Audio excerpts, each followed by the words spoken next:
Evergreen song है ये, लता जी का गाया हुआ और तलत महमूद साहब का। ब्लैक एंड वाइट ज़माने की लोकगीत है, लेकिन आज भी लोग देखिए कितने प्यार से सुन रहे हैं और फरमाइश कर रहे हैं। आइए एक बार फिर से सुनाऊं आपको।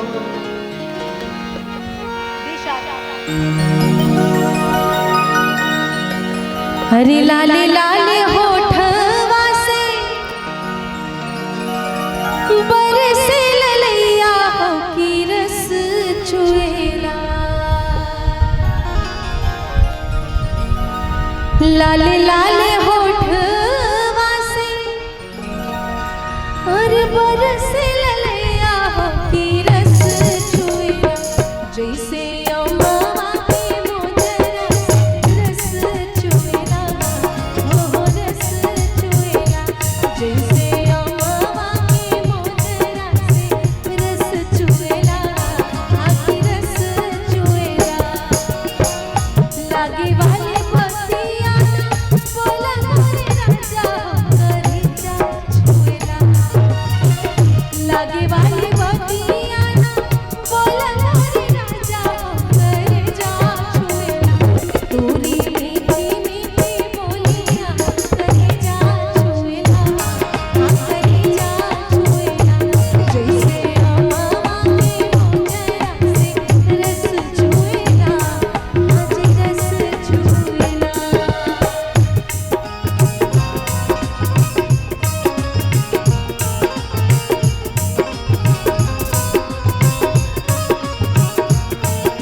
चली चाहे